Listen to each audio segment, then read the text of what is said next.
Today, we are plunging right into H.R. 4.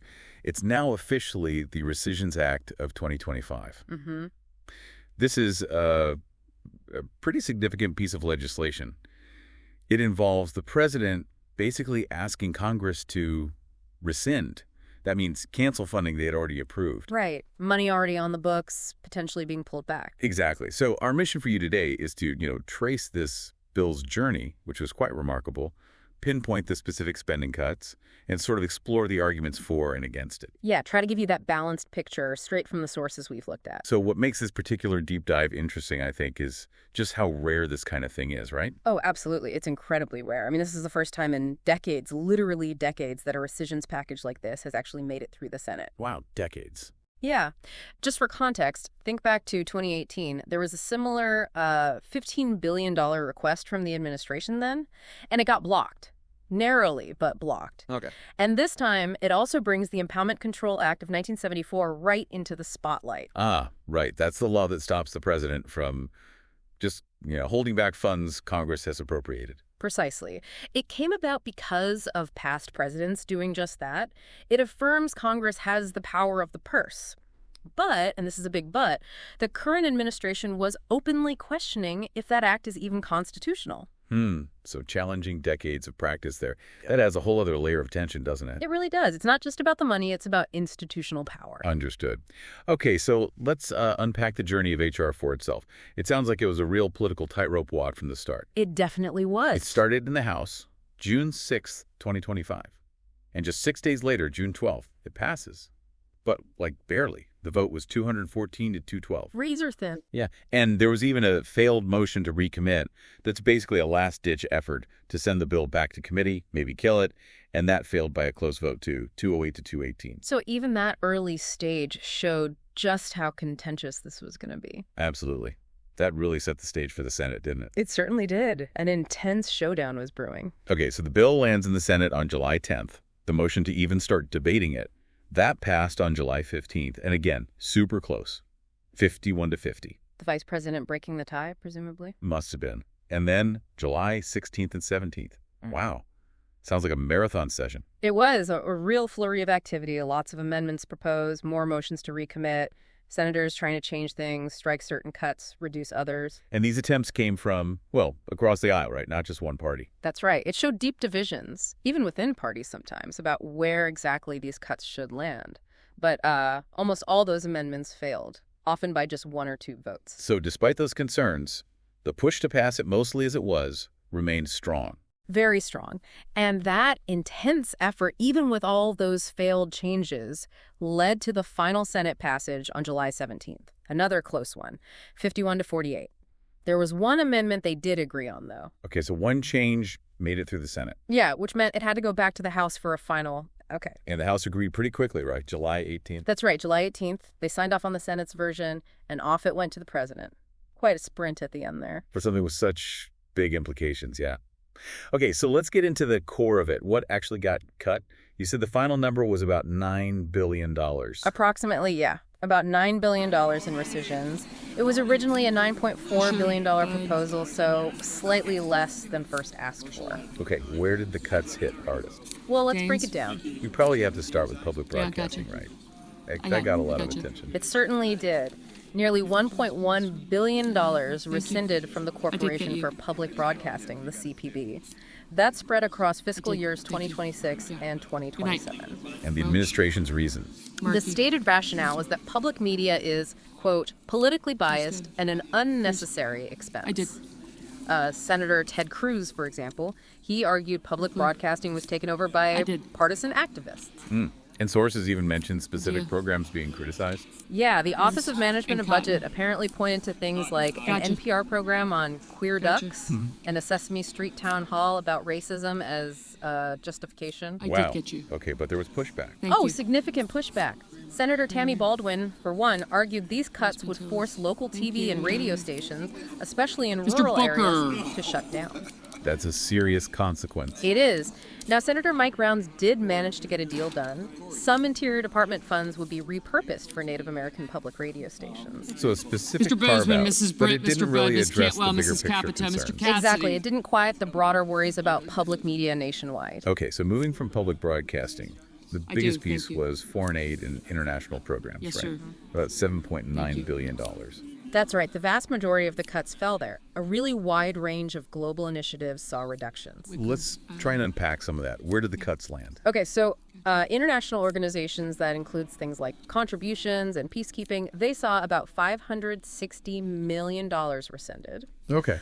Global health programs faced a $500 million cut. Mrs. Now, Capita, this Mr. part's Cassidy, crucial. Ms. Collins, Mr. The bill said Coons, the Mr. cuts Cornyn, shouldn't Ms. come from Cortez programs Masto. fighting HIV/AIDS, TB, malaria, or impacting nutrition Mr. or Cotton, maternal Mr. and Kramer, child Mr. health. Crapo, Right, Mr. protecting Cruz, some Mr. key areas. Curtis. PT, and it's a Mr. big, Daines, but that Ms. protection Duckworth, Mr. explicitly Durbin, Ms. did not Ernst. apply to family planning and reproductive health programs. Mr. Fetterman, So a very Mrs. specific Fisher, Mr. exclusion there. Gallego, What does that tell us? Mrs. Why protect Gillibrand, some health areas, but specifically leave Mr. Graham, family Mr. planning Grassley, Mr. vulnerable? Haggerty, Ms. Well, it really Hassan, highlights Mr. Hawley, a clear Mr. Heinrich, ideological fault Mr. line, doesn't it? Hickenlooper. Deliberately excluding family planning while safeguarding other health programs, it suggests a specific political goal tied to the administration's views on reproductive health.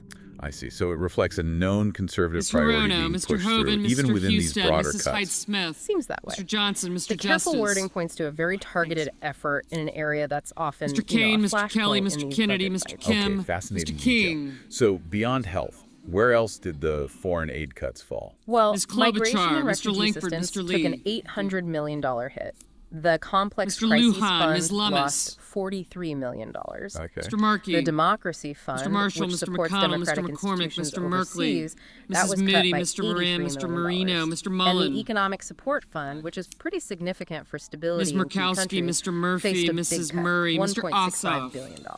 Though I remember reading there were some exceptions there, like Jordan and Egypt. Exactly. Assistance to Jordan, Egypt, and also the Countering PRC Mr. Influence Padilla, Fund Mr. were Paul, shielded Mr. from Peters. that specific Thank cut. you. PRC being the People's Republic of China. Mr. Reed, What Mr. about Ricketts, Mr. environmental Risch, or Ms. broader Rosen, Mr. Rounds, development Mr. programs? The Sanders, Clean Technology Mr. Fund had Schatz, Mr. $125 Schiff, million Mr. Schmidt, rescinded. Mr. International Schumer, Mr. Scott of organizations Florida, and Mr. programs, Scott sort of of a South general Carolina, category, Mrs. lost nearly Shaheen, Mr. $437 Sheehy, million. Ms. Slotkin, Ms. That's actually Smith, where Senator Mr. Sullivan. Ossoff tried, unsuccessfully, to protect UNICEF funding. Right. Development assistance, which is Mr. for Thune, long-term Mr. efforts, Tillis, saw Mr. a Tuberville, huge Mr. Van Hollen, $2.5 Mr. billion Warner, cut.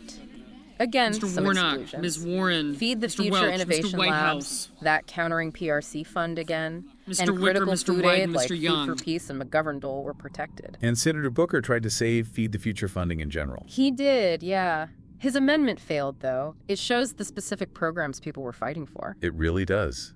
And the scope just keeps going, right? There were cuts across so many different areas. Absolutely. Let's Senators touch on a voting few in the more just to affirmative. give you the full picture. Banks, Assistance for Barrasso, Europe, Eurasia, Blackburn, and Central Bozeman, Asia Britt, hit with a $460 Capito, million Cassidy, cut. Senator Cornyn, Shaheen Cotton, tried to Kramer, lessen that one. Crapo, International Cruz, disaster Curtis, assistance lost Daines, nearly $500 Ernst, million. Fisher, Though, again, Graham, commodity food aid was Grassley, protected. Haggerty, Senator Hawley, Coons Hoven, argued against Husted, that cut, linking it Hyde-Smith, to Johnson, competing Justice, with China and maintaining Kennedy, humanitarian Langford, leadership. Lee, His amendment failed, Lummis, too. Even Marshall, operational budgets weren't McConnell, spared. McCormick, USAI, Moody, the Moran, main agency Marino, for development, Mullen, saw Paul, $125 Ricketts, million Risch, cut Rounds, from its operating Schmidt, expenses. Scott of Florida, And the Scott of U.S. South Institute Carolina, of Peace Sheehy, lost $15 million. Thune, Tillis, Tuberville, Wicker, Senator and Merkley Young. fought to save that. And there Mr. were others too, Ossoff. smaller programs. Yeah, Transition Initiatives, the Warnock. Inter-American Foundation, the U.S. African Development Foundation, they all Senators saw voting cuts in the negative. millions. It was really Also broad. Brooks, So Baldwin, for all Bennett, these different foreign Blumenthal, aid cuts, Blunt Rochester, what was the Booker, administration's overall Cantwell, justification? Collins, The general line Coons, from the White House, according Cortez to our Masto, sources, was Duckworth, basically Durbin, to encourage Fetterman, international Gallego, organizations to be more Gillibrand, efficient Hassan, and seek Heinrich, contributions from other Hickenlooper, nations, Hirono, putting American Kane, taxpayers first. Kelly, Kind of a burden-sharing Kim, argument.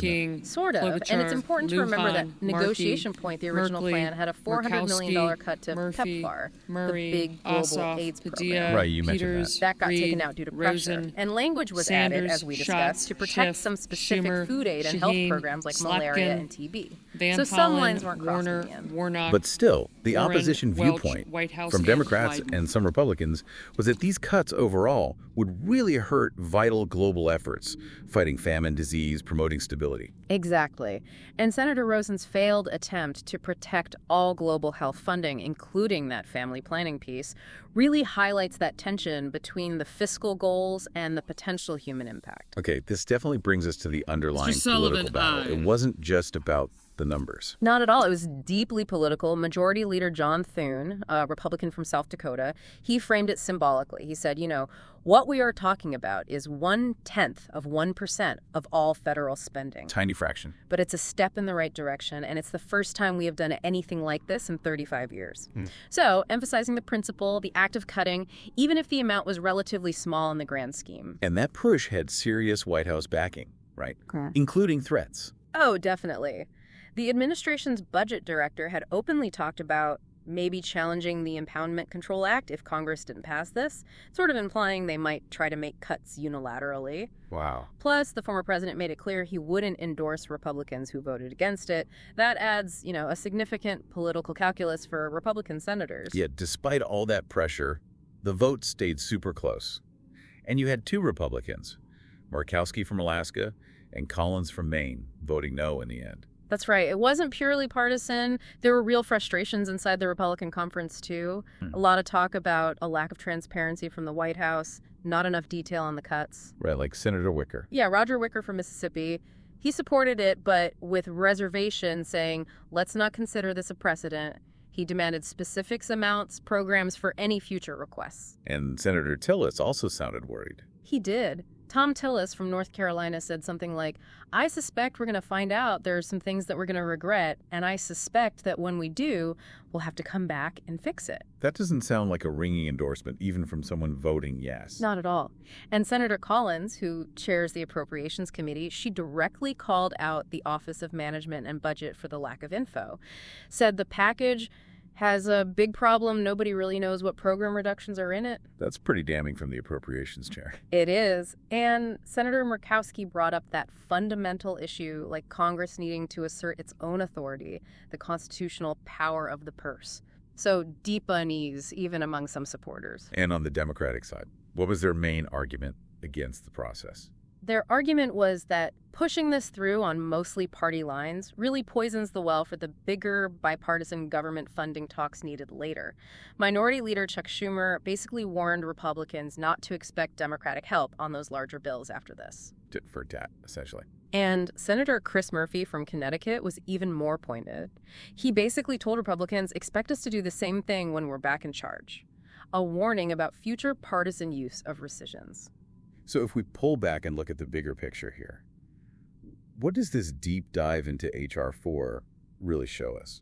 Well, it really throws the power dynamics into sharp relief, doesn't it? Within Congress, between the parties, but also between Congress and the White House, you see how even, like Leader Thune said, a tiny fraction of federal spending can spark these huge fights over fiscal control, policy priorities, and even fundamental constitutional roles. Yeah, it's way more than just the $9 billion. It's about executive power versus the legislature. Exactly. So for you listening to this, it's not just about tracking dollars.